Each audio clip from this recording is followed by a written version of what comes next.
जय जिनेंद्र सभी को। बंधुओं, आजकल हम सब लोग देखते हैं कि हर कोई खुश रहना चाहता है, लेकिन फिर भी खुशी हमसे कोसों दूर भागती रहती है और हम निरंतर दुखी बने रहते हैं। कभी आप लोगों ने इसका कारण खोजने की कोशिश की? ईमानदारी से कारण तो बहुत खोजे, लेकिन दूसरों में खोजे। दुख यहाँ हो रहा है और कारण बाहर ढूंढ रहे हैं। तो कैसे सुखी हुआ जा सकता है, आप बताओ? खुश कैसे रह सकते हैं हम? और सबसे बड़ा दुख का कारण ही हमारा यही है कि सुखी हम होना चाहते हैं, खुश हम रहना चाहते हैं, लेकिन अपने दुख का कारण दूसरों को देते रहते हैं, दूसरों को बदलने की कोशिश करते रहते हैं, जो कि नामुमकिन है, जिसका खुशी से दूर दूर तक कोई संबंध नहीं है।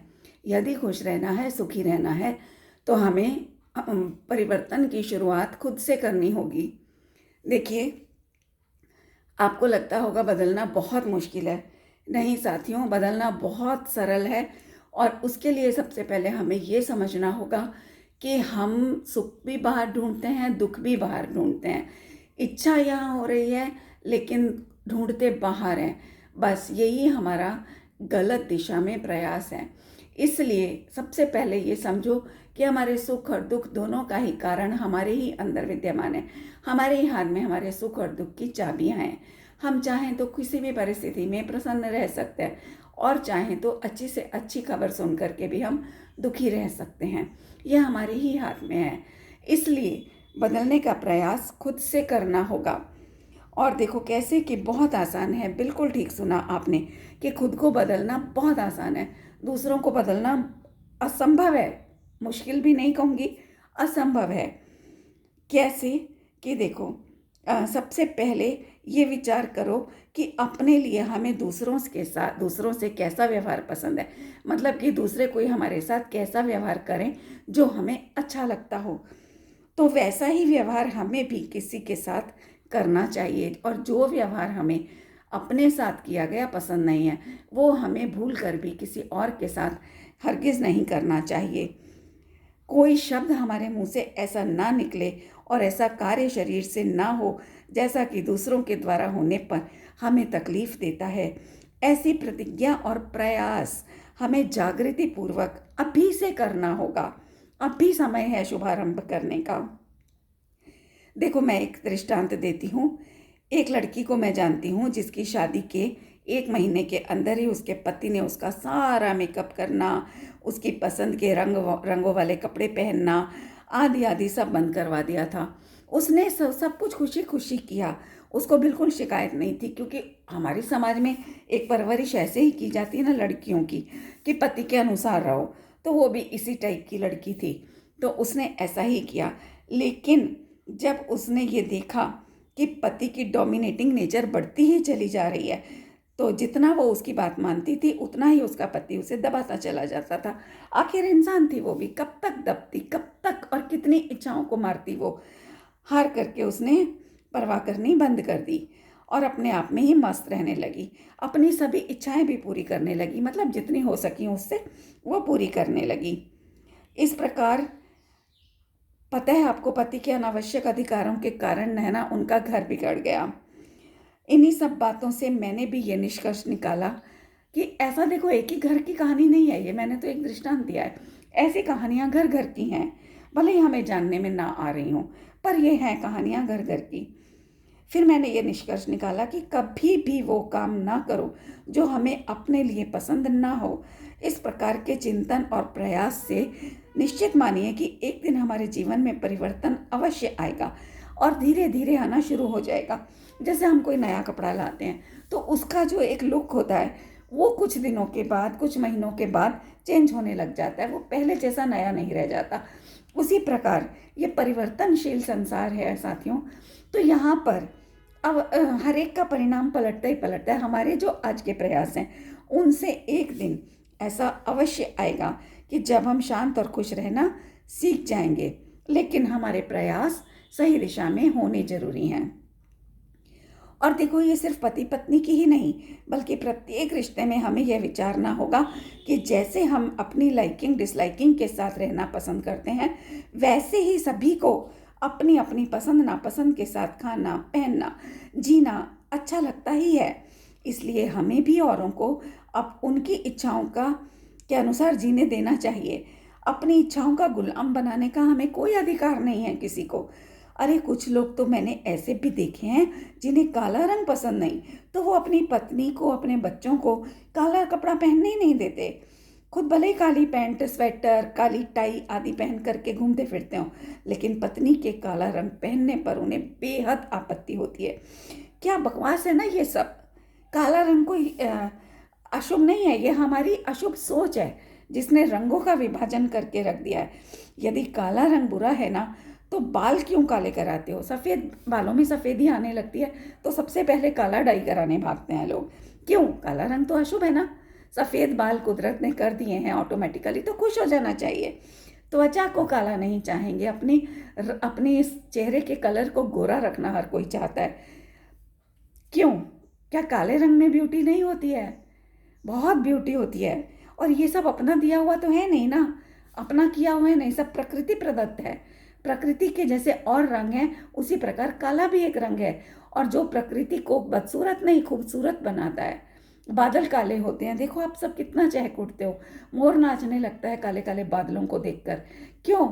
अगर काला रंग अशुभ होता तो कैसे नाचता मोर, कैसे हम प्रसन्न हो जाते बादल देखते ही। बच्चा भी प्रसन्न हो जाता है। तो इसलिए देखो, सबसे पहले अगर काले रंग से परहेज करना है तो हमारे ही मन में उत्पन्न होने वाले जो काले मतलब अशुभ विचार हैं, उनको हम कैसे पसंद करते हैं, उनसे परहेज करो ना। अगर करना है तो उनसे बचने का प्रयास करो।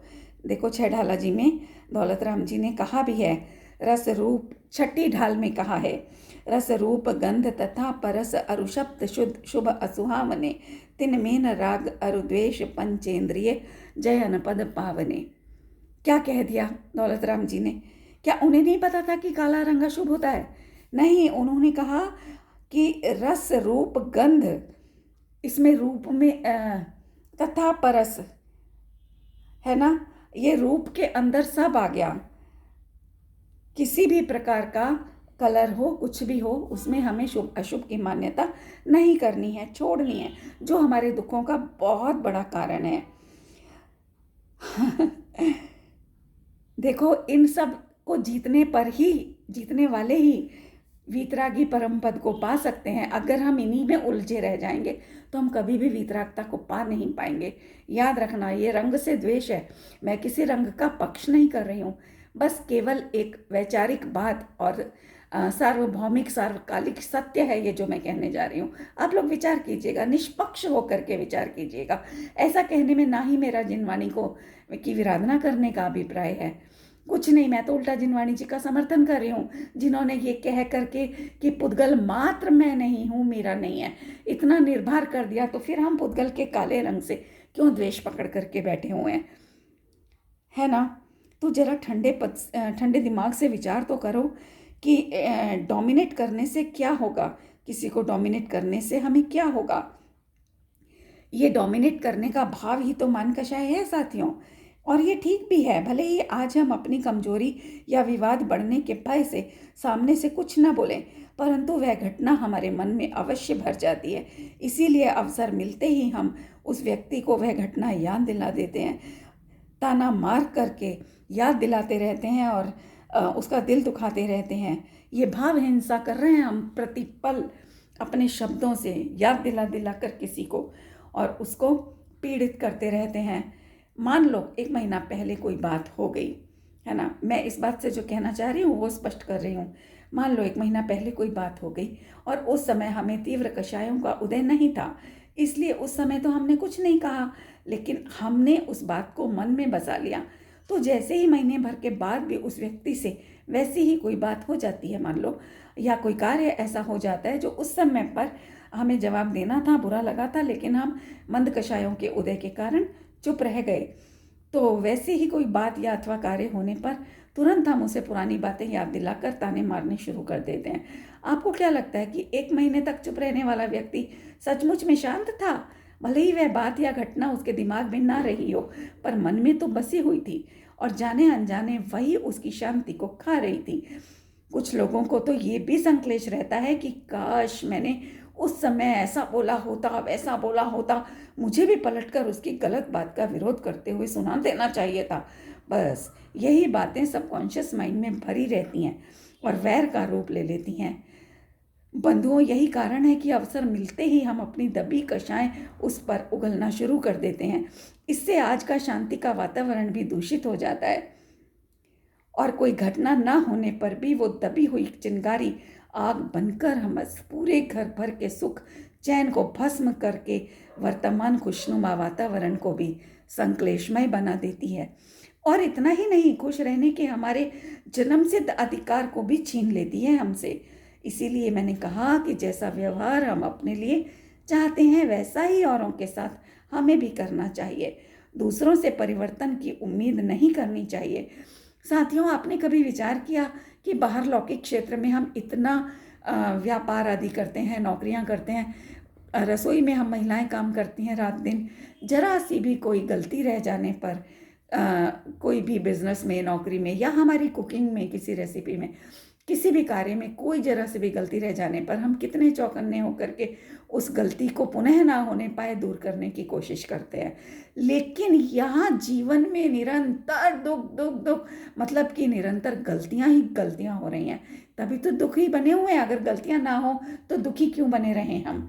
निरंतर गलतियाँ करते रहने पर भी हम एक बार के लिए भी चौकन्ने नहीं होते और ये नहीं विचार करते कि ये आखिर हमसे क्या गलती हो रही है कि बार बार सुखी होने के लिए प्रयास करते हैं, खुश रहने के प्रयास करने के बावजूद भी हम दुखी ही बने रहते हैं। क्यों सुख हमसे दूर हुआ चला जा रहा है? कभी ये विचार नहीं किया। तो एक बार आज मेरे कहने से अपने अंतर्मन की आवाज़ सुनिए और बिल्कुल निरपेक्ष होकर के इस बात का विचार तो करके देखिए। निश्चित रूप से आपको सुख शांति का मार्ग नजर आएगा, अपने ही अंदर नजर आएगा। तो और हम दूसरों से परिवर्तन की उम्मीद ना करें। सामने वाला हमारे व्यवहार से या अपनी सूझबूझ से परिवर्तित हो रहा है तो बहुत ही अच्छी बात है। और लेकिन यदि नहीं भी हो रहा है तो भी हमें बदलना है, तो अपने लिए, दूसरों को नहीं, अपने आप को बदलना है। तो अपने लिए बदलना है, अपनी पर्सनैलिटी इम्प्रूव करने के लिए हमें खुद को बदलना है। आपको पता है ना कि जैसा हमारा रूटीन होता है, हमारा सोचना, बोलना, रिएक्ट करना, तो 100 लोगों की भीड़ में भी वैसा ही होकर रहता है, क्योंकि हमें एक आदत पड़ी होती है ना उसी तरह की सोचने की, बोलने की, रिएक्ट करने की। तो वहाँ हम ये नहीं समझ पाते कि किन लोगों के बीच में हम बैठे हैं और हमें कैसा रिएक्ट करना चाहिए। बस आदत है तो वैसा ही रिएक्ट कर देते हैं। तो उसके कारण पता है क्या होता है, अपनी इस आदत के कारण हम अपने व्यवहार पर कंट्रोल नहीं कर पाते और वैसा ही कटु बोल दिया कर देते हैं और फिर बाद में माफ़ियाँ मांगते फिरते हैं। क्योंकि आदत तो अनजाने में कहीं भी प्रकट हुए बिना रहती नहीं है ना साथियों। और उससे बदनामी किसकी होती है? हमारी। इसीलिए मैं कह रही हूँ कि परिवर्तन अपने आप से स्टार्ट कीजिए। और वो परिवर्तन का बीज यही है कि पहले हमें ये अपने मन में प्रतिज्ञा करनी होगी कि हमें दूसरे का जैसा व्यवहार अपने लिए पसंद नहीं है वैसा हम कभी भी दूसरे के साथ नहीं करेंगे। लोग हमारे व्यक्तित्व को बुरा इंसान, चिड़चिड़ा, बदमिजाज आदि आदि उपनामों से कहना शुरू कर देते हैं जब वो हमारा आदतवश व्यवहार देखते हैं। फिर हम लाख सफाइयाँ दे लें कि हमारी इंटेंशन ऐसी नहीं थी, गलती से मुंह से ऐसा निकल गया, लेकिन हमारी इमेज खराब करने के हम खुद जिम्मेदार होते हैं, है ना।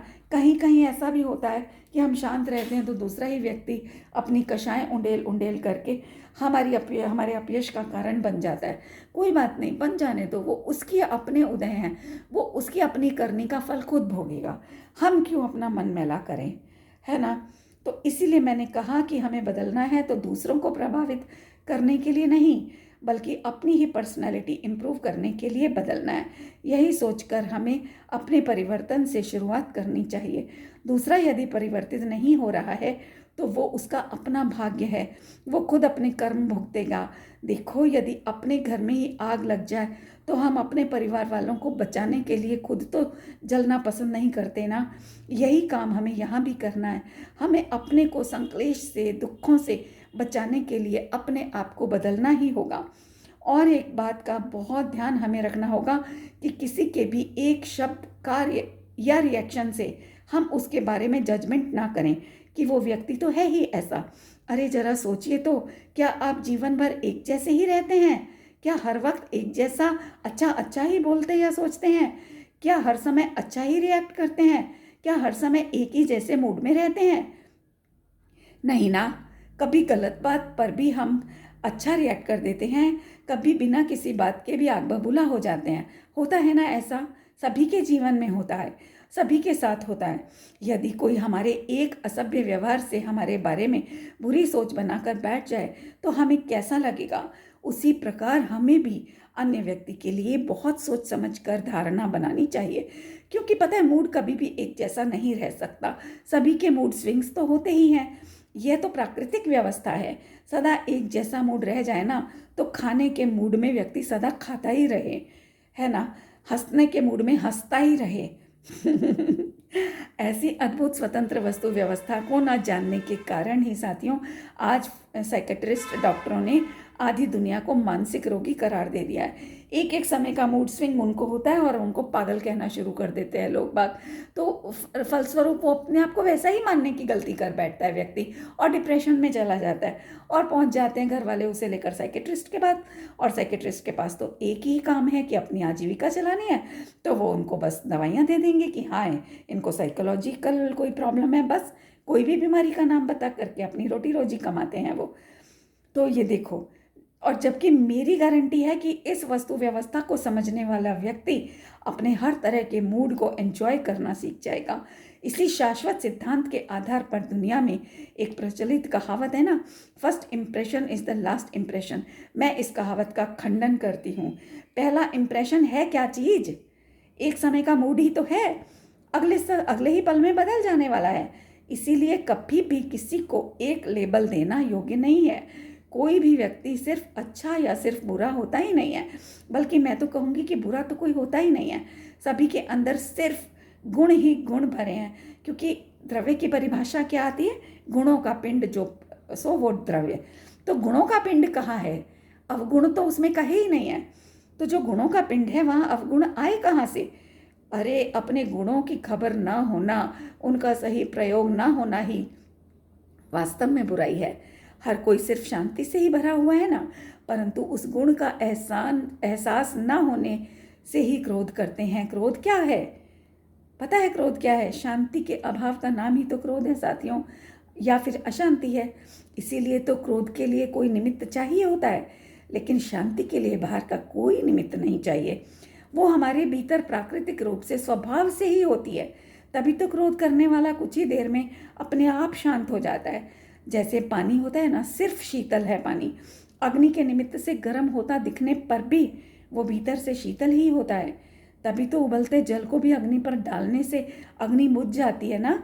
इसी प्रकार बाहर देखने पर, अपनी इच्छानुकूल कार्य ना होने पर क्रोध आता है, परंतु जैसे ही बाहर से हटे वैसे ही क्रोध का परिणाम अपने आप शांत हो जाता है। यही चीज़ हमारे शाश्वत शांत स्वभाव को दर्शाती है। वैसे भी देखो, अच्छा बुरा देखना हमारा अपना नज़रिया है।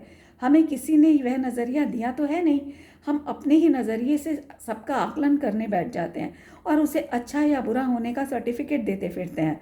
ये भी तो हो सकता है कि हमारा अपना ही सोचने का तरीका, किसी को देखने का नज़रिया गलत हो सकता है ना। इस तरह हम अपने अभिप्राय वाले व्यक्ति को बुरा और बुरे अभिप्राय वाले व्यक्ति को अच्छा मानने की भूल करते हैं। दोनों ही में हमारा अहित है। अच्छे को बुरा मानकर हम अच्छाई से दूर हो जाएंगे और बुरे को अच्छा मानकर भी हम धोखे ही उठाते रहेंगे। इसलिए बहुत आवश्यक है कि किसी की भी एक आधी बात से उसका जजमेंट ना करें। और अब देखो, मुझ में भी 10-20 नहीं, 100-200 नहीं, 1000 कमियां हैं। जी हाँ, मैं अपनी बात कर रही हूँ, मुझ में 100-200 नहीं, 1000 कमियां होंगी। लेकिन मेरा अभिप्राय क्या है कि मुझे दोष पसंद ही नहीं है, ना अपने ना औरों के। खास करके झूठ बोलना मुझे बिल्कुल पसंद नहीं है, चाहे वो झूठ मेरा हो या किसी का भी हो। मुझे बर्दाश्त ही नहीं होता। मुझे अपने अंदर एक भी दोष रहने नहीं देना है, ऐसा मेरा इंटेंशन है, एक अभिप्राय है। देखो, वर्तमान में जो दोष मुझ में है ना, उनका मैं किस प्रकार से अभाव कर सकूं, और जो नहीं है वे किसी भी प्रकार मुझ में ना आने पाएँ, ऐसा मेरा अभिप्राय रहता है। और मेरा यही वास्तविक परिचय भी है। मेरी पता है यहाँ पर 2-3 सखियाँ हैं जो मुझे मेरे इसी परिचय से देखती हैं और मेरे 1000 दोषों पर भी उनका ध्यान नहीं जाता, क्योंकि वे जानती हैं कि बुरा करना तो दूर, रश्मि कभी किसी का दिल भी नहीं दुखा सकती। जहाँ मेरे रिश्तेदार, मेरे अपने कहे जाने वाले लोग छोटी छोटी बातों पर मुंह फुला लेते हैं, दोषारोपण मुझ पर करते रहते हैं, वहीं वे सखियां उनकी गलती के बिना भी मेरे गुस्से का बुरा नहीं मानती। क्योंकि वे जानती हैं ना कि ये किसी बात से, अपनी शारीरिक रोग से परेशान होगी, इसीलिए ऐसा बोल रही है। यही चीज़ आप सब के जीवन में भी अवश्य होगी। इसीलिए किसी को भी जज करने से पहले उसका परमानेंट नेचर अवश्य समझ लेना चाहिए। इसी को हमारे आचार्यों ने त्रिकाली स्वभाव के नाम से कहा है। हाँ, यहाँ इतना विवेक भी रखना कि यदि कोई हर समय ही आपके साथ अनुचित व्यवहार करे या आप पर ही दोषारोपण करता बैठे, अपनी भूल का, अपनी गलती का दोष भी आपको देता रहे, तो उससे माध्यस्थ जरूर हो जाना चाहिए। ये केवल बाहरी बातें नहीं हैं बंधुओं, इसी से अध्यात्म भी निकलेगा। जिसे हम मूड कहते हैं ना, उसी को आध्यात्मिक भाषा में परिणाम या उदय कहते हैं, कर्म का उदय। और मूड या उदय हमेशा बदलते रहते हैं, लेकिन इनके बदलते हुए परिणामों को सिर्फ जानता देखता हुआ एक और परिणाम जो अंदर दिखता है ना, जो बिना किसी हस्तक्षेप के, बिना किसी खेद के, बिना किसी थकावट के सिर्फ जानने का ही कार्य कर रहा है, वही जानना अर्थात ज्ञान हमारा त्रिकाली स्वभाव है। उस स्वभाव से ही आचार्यों ने हमारा परिचय कराया है और हमें ज्ञायक नाम दिया है। ये नाचने की, प्रसन्न होने की बात है। हमारा नामकरण संस्कार किया है आचार्यों ने। हर अपने इस शाश्वत स्वभाव को न पहचानने से ही बदलते हुए कर्मजनित परिणामों में ही अपनापन हम माने बैठे हैं। शुभ परिणाम को बनाए रखना और अशुभ को हटाना चाहते हैं, लेकिन इनका स्वभाव तो परिवर्तनशील है और मेरा स्वभाव केवल ज्ञानमयी एवं अकर्तृत्वमयी होने से मेरा सारा पुरुषार्थ उल्टा हो रहा है। इन्हीं में कुछ कुछ करने धरने की बुद्धि से मेरा सारा पुरुषार्थ उल्टा हो रहा है और इसीलिए मैं दुखी हो रही हूँ। यही मेरे दुख का कारण है। हम अपने को भी और सबको भी इन बदलने वाले परिणामों से देखते हैं ना, बस यही भूल विश्व में अनंत झगड़ों का कारण है। इसी प्रकार किसी को भी उसके इन मूड स्विंग्स से मत देखो बंधुओं। यदि कोई आपकी मदद नहीं कर पा रहा है ना, तो ये मत सोचो कि वो करना नहीं चाहता, बल्कि ये सोचो कि मदद करना चाहते हुए भी उसकी कोई पर्सनल समस्या के कारण नहीं कर पा रहा होगा। तबीयत खराब हो सकती है, घर का कोई प्रेशर हो सकता है। बस यही सोचकर शांत रहो और इन नेगेटिव विचारों से अपना मन मलिन ना करो। अगर किसी के मुंह से हमारे लिए कुछ कटु शब्द निकल जाता है, तो ये विचार करो कि वो भी स्ट्रेस में हो सकता है, उसका भी मूड स्विंग हो सकता है, उसकी भी कोई पर्सनल परेशानी ऐसी हो सकती है जो वो हमसे डिस्कस ना करना चाह रहा हो। तो इसलिए हमें उसकी बात का बुरा नहीं मानना है, उसको अवसर देना चाहिए। 2 4 10 बार उसको देखो और यदि वो बार बार वैसा ही करता है तो निश्चित रूप से हट जाओ उससे। लेकिन यदि एक आध बार ही कर रहा है तो हमें उसे बुरा मान करके छोड़ नहीं देना चाहिए। इसी का नाम पॉजिटिव थिंकिंग है मित्रों। हम अपने को ही देख लें, घर में 7-8 साल का कोई बच्चा है और हमारा उसके साथ खेलने का मन है, तो हम ज़बरदस्ती भी उसे उठाकर खेलने के लिए मजबूर करते हैं, चाहे फिर उसका मन हो या ना हो। लेकिन जब कभी उसी बच्चे का हमारे साथ खेलने का मन हो और हमारा मन ना हो, तो हम उसे डांट कर भगा देते हैं, सिर्फ इसलिए ना कि हम शरीर में उससे बड़े हैं तो कुछ भी करेंगे। ऐसा व्यवहार हमें छोड़ना चाहिए और वह छूटेगा केवल अपनी शाश्वत वस्तु स्वरूप की समझ से साथियों। तो आइए आज ही, अभी ही प्रतिज्ञा करें कि अब विश्व को उसके शाश्वत स्वभाव से ही देखेंगे और सुखी रहेंगे। उसके बदलते हुए स्वभाव को इग्नोर करते हुए शाश्वत स्वभाव से देखेंगे, जैसा कि हम करते हैं। जैसे घर में गेहूं है, उसका आटा है, रोटी बनाई, रोटी बिगड़ गई। रोटी का बिगड़ना उसकी आटे की एक समय की अवस्था है, उसका परिवर्तनशील स्वभाव है। तो हम उस रोटी के जलने की परवाह नहीं करते, बिगड़ने की परवाह नहीं करते, उसको हटा करके तुरंत दूसरा आटा लेते हैं और रोटी बना लेते हैं। क्यों? क्योंकि हमने रोटी को, आटे को उसके शाश्वत स्वभाव से देखा है ना। इसीलिए तो वहाँ निश्चिंत रहते हैं, बिल्कुल निराकुल रहते हैं। तो यही कार्य हमें यहाँ भी करना है। कुछ भी गलत हो जाए कोई बात नहीं, अपने को बदलो। वो बदलती हुई वस्तु को देख देख करके मन दुखी नहीं करो, मन मैला भी नहीं करो। बस अपने को बदलने का प्रयास हम करें। तभी हम सुखी रह पाएंगे और हमारे आसपास के लोग भी हमसे प्रसन्न रह पाएंगे। यकीन मानिए, इस दृष्टिकोण में ही सुख है, सुखी नहीं है, सुख ही सुख है और कुछ है ही नहीं सुख के अलावा। चलिए आज ही से ऐसी प्रतिज्ञा करके प्रयास प्रारंभ कीजिए, यही मंगलाचरण होगा हमारे जीवन में। तो अब अगली वीडियो के लिए फिर से मिलते हैं, तब तक के लिए जय जिनेंद्र।